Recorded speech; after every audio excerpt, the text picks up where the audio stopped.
Friends, welcome to the world of knowledge अल-फतह classes. मैं हूं आपका दोस्त तारिक शमीन।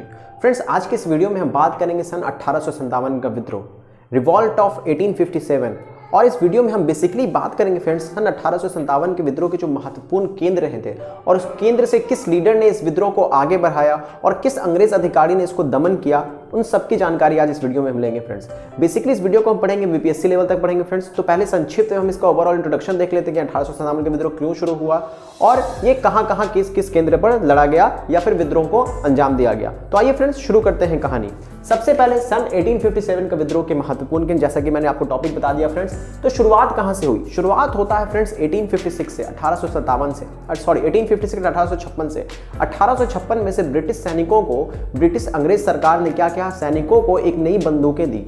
क्या बंदूक दी? तो पहले वो इस्तेमाल करते ब्राउन बेस्ड बंदूक, लेकिन बाद में उनको कौन सी बंदूकें दी गई? तो इनफील्ड राइफल का इस्तेमाल करने के लिए दिया गया। इनफील्ड राइफल में क्या होता था फ्रेंड्स कि इस इनफील्ड राइफल में बारूद को पहले भरा जाता था, बारूद को भरने के बाद उसमें बुलेट डालते थे और बुलेट डालने के बाद उसको फायर किया जाता था। समझ सकते हैं आप, ये इनफील्ड राइफल है और ये क्या है? बारूद है। एक पैलेट्स आता था, इसको दांत से काटना पड़ता था, फिर इसमें इसका बारूद इसमें भरना पड़ता था और भरने के बाद इसको फायर किया जाता था बुलेट भरने के बाद। तो ये इनफील्ड राइफल था। लेकिन अफवाह ये उड़ा दी गई कि जो इनफील्ड राइफल में जो ये पैलेट्स का इस्तेमाल किया जा रहा है, इसमें इसके ऊपर जो लेप लगाया गया है ताकि इसके अंदर का बारूद खराब ना हो मौसम के अकॉर्डिंग, तो इसको क्या किया जाता है, इसके ऊपर एक लेप चढ़ाया जाता था। वो लेप किस चीज़ का था? तो अफवाह उड़ा दी गई कि वो गाय और सुअर की चर्बी का लेप बनाया हुआ है।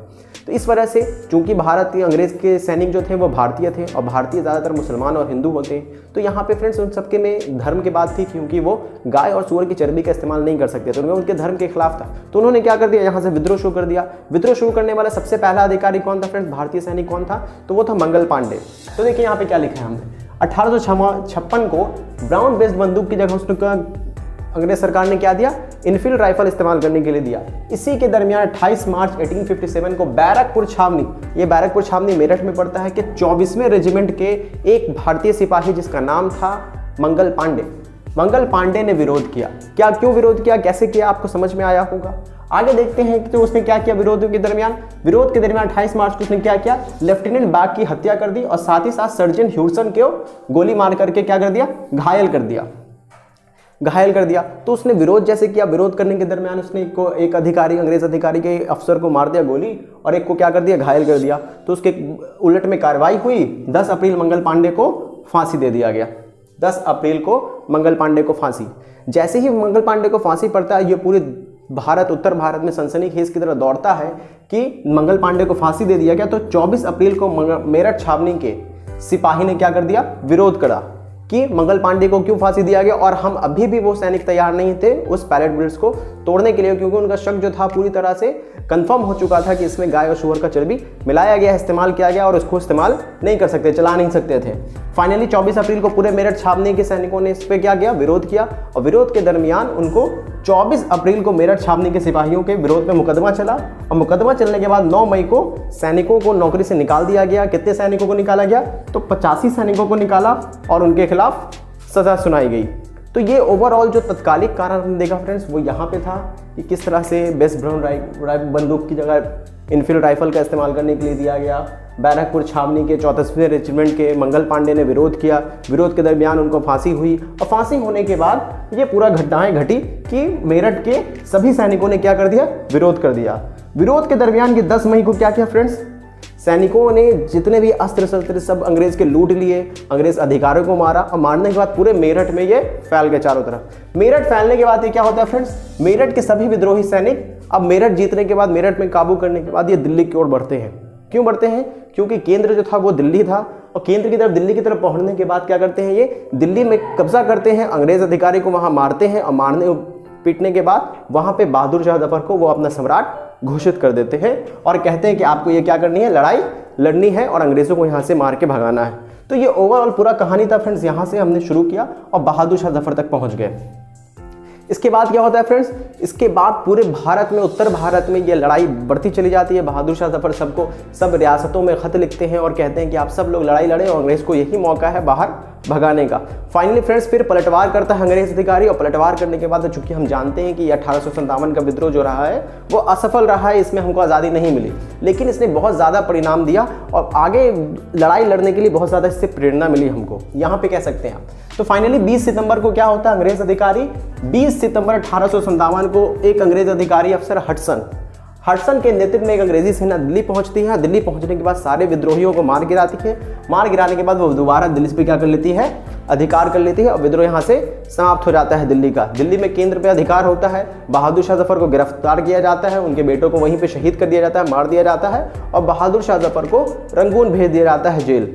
रंगून में 1862 में उनकी मृत्यु हो जाती है। बहादुर शाह जफर की मृत्यु के बाद फ्रेंड्स यहाँ पे हम कह सकते हैं कि अंततः 14 महीने के बाद कहाँ से शुरू हुआ था विद्रोह फ्रेंड्स, तो 10 मई से शुरू हुआ था। 10 मई से शुरू होने के बाद 14 महीने के बाद 8 जुलाई 1858 को जो भारत का गवर्नर था हडसन, उसने फाइनली शांति की घोषणा की और इस विद्रोह को कुचल दिया, दबा दिया, खत्म कर दिया। तो ये विद्रोह यहाँ पे एंड हो जाता है फ्रेंड्स। एंड होने के बाद क्या होता है फ्रेंड्स, इसका परिणाम क्या हुआ, परिणाम ये होता है कि जो भारत पर ब्रिटिश ईस्ट इंडिया कंपनी का शासन हुआ करता था, अब क्राउन सीधा अपने हाथ में ले लेती है, सीधा अंग्रेजों के पास इसका शासन चला जाता है, क्राउन के पास शासन चला जाता है, भारत में प्रत्यक्ष रूप से उनका शासन हो जाता है, और यहाँ पर जो गवर्नर वाला सिस्टम था उसको खत्म कर दिया जाता है, और यहाँ पे पहला भारत का वायसराय बना जाता है। और किसको बनाया जाता है, तो लॉर्ड कैनिंग को प्रथम वायसराय बना जाता है। तो भारत का जो गवर्नर था लॉर्ड कैनिंग, उसको प्रथम वायसराय बना जाता है। अगर प्रधानमंत्री की बात करें कि उस वक्त 1857 के विद्रोह के वक्त इंग्लैंड का प्रधानमंत्री कौन था, चूंकि ये कॉम्पिटिटिव एग्जाम में क्वेश्चन पूछा जाता है, तो पामस्टन उस वक्त का प्रधानमंत्री था, और इंग्लैंड की महारानी कौन थी,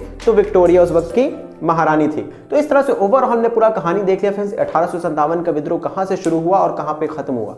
मंगल पांडे से शुरू होता है, इनफील्ड राइफल से शुरू होती है कहानी, और फाइनली बहादुर शाह जफर को जेल भेज दिया जाता है रंगून, और उनके मुगल सम्राट के उनके वंशजों को खत्म कर दिया जाता है ताकि मुगल सत्ता आगे ना बढ़े, और फाइनली अंग्रेज का यहाँ पे भारत के ऊपर शासन हो जाता है 1857 पे। तो इस तरह से हम कह सकते हैं फ्रेंड्स कि पूरा 1857 का कहानी हमने देख लिया। अब देखते हैं फ्रेंड्स जो टॉपिक का सबसे इंपॉर्टेंट पार्ट था, जैसे कि मैंने आपसे कहा कि महत्वपूर्ण केंद्र, चूंकि ये लड़ाई सिर्फ दिल्ली से नहीं लड़ी गई, कानपुर से भी लड़ा गया, लखनऊ से भी लड़ा गया, अवध से भी लड़ा गया, तो बहुत सारे इसके 1857 के विद्रोह के महत्वपूर्ण केंद्र रहे हैं। तो उन केंद्र में से किस किस ने आगे बढ़ाया कदम और लड़ाइयाँ लड़ी है, जैसे कि आपने झांसी की रानी का नाम सुना होगा, लक्ष्मीबाई का नाम सुना होगा, तो फिर उन सब के बारे में हम बात करते हैं, महत्वपूर्ण केंद्र के बारे में और उनके नेतृत्वकर्ताओं के बारे में, और किस अंग्रेज अधिकारी ने उनका दमन किया उनके बारे में। तो आइए फ्रेंड्स चलते हैं उधर। तो फ्रेंड्स अगर आपको मॉडर्न हिस्ट्री का या फिर 1857 के विद्रोह का पीडीएफ चाहिए हो तो आप मुझे इस नंबर पे व्हाट्सएप मैसेज कर सकते हैं, मैं वहाँ पे आपको पीडीएफ प्रोवाइड कर दूंगा 8804317520। ये मेरा व्हाट्सएप नंबर है फ्रेंड्स, इस पर आप मैसेज कर सकते हैं। अगर कोई भी कंफ्यूजन है तो वहाँ पे मैसेज कर सकते हैं, मैं उसको जल्द से जल्द रिप्लाई करने की कोशिश करूँगा। बाकी कमेंट सेक्शन तो खुला ही, आप कमेंट सेक्शन में मैसेज कर सकते हैं। तो चलिए फ्रेंड्स बिना देरी करते हुए हम चलते हैं 1857 के विद्रोह की तरफ।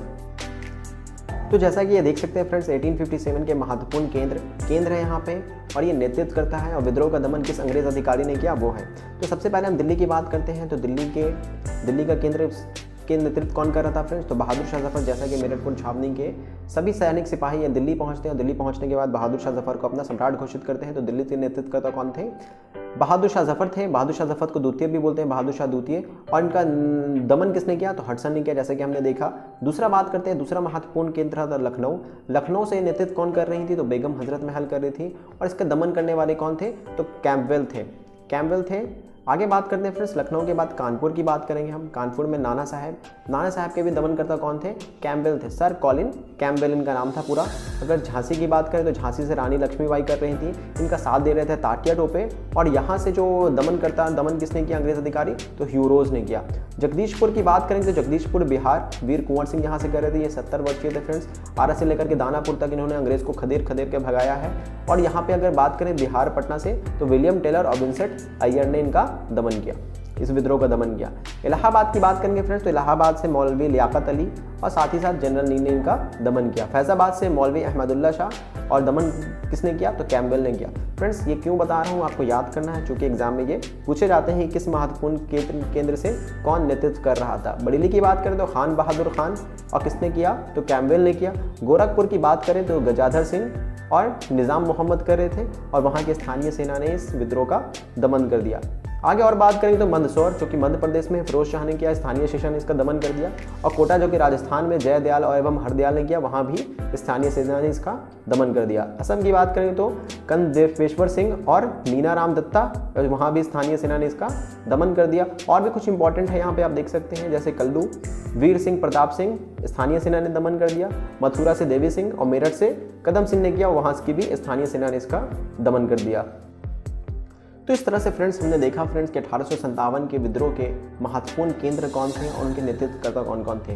तो फ्रेंड्स चूंकि हम जानते हैं कि ये जो विद्रोह रहा वो असफल विद्रोह रहा है, लेकिन इससे हमको बहुत कुछ सीखने को मिला और सीखने के मिलने के बाद फाइनली 1947 तक हमने आज़ादी हासिल कर ली। इससे हमको बहुत प्रेरणा मिली थी तो फ्रेंड्स लड़ाई लड़ने के लिए कि अंग्रेज़ जो है वो हारने वालों में से हैं, क्योंकि इनको हम देख सकते थे कि उनकी सत्ता को हमने बहुत अच्छी तरह से हिला दिया था, उनके नींव को हिला दिया था हमने। तो फाइनली ये प्रेरणा था एक 1857। उम्मीद करते हैं कि फ्रेंड्स कि 1857 को आपको अच्छा सा पकड़ बन गया होगा 1857 के ऊपर और कोई भी क्वेश्चन एग्जाम में नहीं बना होगा।